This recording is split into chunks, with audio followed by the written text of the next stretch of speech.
Hello, geeks. It's the Great Pumpkin, Charlie Brown and geeks. It's a Great Pumpkin, Charlie Brown has been a holiday tradition since 1966. And the message behind it is not only how to live every Halloween, but how to live life. Speaking of life, it's alive still. And still growing. It's kind of gotten moldy though.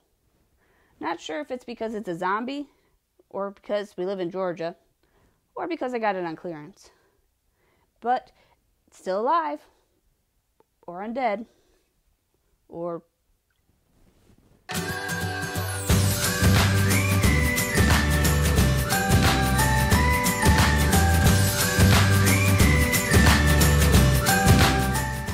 If you haven't been able to catch an airing of It's a Great Pumpkin, Charlie Brown in the last 52 years, let me give you a quick summary. It starts out with Linus and Lucy going to the pumpkin patch to find the perfect pumpkin to carve.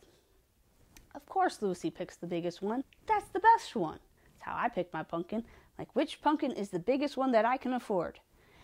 That's the pumpkin I pick. Yes, it does take a little extra time getting the guts out of the pumpkin, but you get the bigger pumpkin so more people can see it from the street.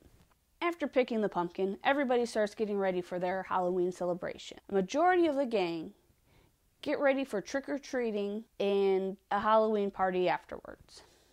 They get their sheets out, cut holes in them, and they're ghosts. Except for a couple that are ghosts with witches' masks on. Because you gotta be like everybody else. Or do you? Then we have Snoopy, who goes a different route from everybody else and is an ace fighter pilot. He then goes off on an adventure to catch the Red Baron and enjoy his holiday season. Lastly, we have Linus, who we see writing a letter to the Great Pumpkin and mailing it off.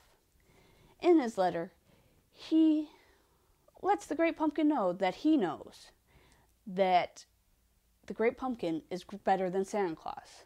Santa Claus just has a better publicist.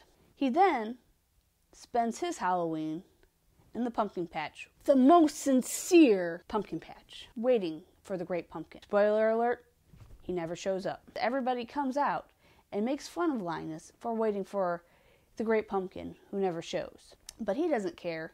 He's going to live his dream and wait for the Great Pumpkin. He still has a great time waiting for him, imagining him. The excitement inside him is just filling up so much that he still enjoys his Halloween. And Snoopy has a great time on his hunt for the Red Baron. However, if we go back and look at the group of ghosts trick-or-treating, we find Charlie Brown getting rocks every house he goes to instead of candy. Then, at the Halloween party, the girls are like, "Hey, Charlie Brown, will you model for us?" He's like, "Really? You're going to let me model?" And then they turn him around and draw what they think they should carve into the pumpkin on the back of Charlie Brown's bald head. To me, it sounds like Charlie Brown isn't having a very great Halloween.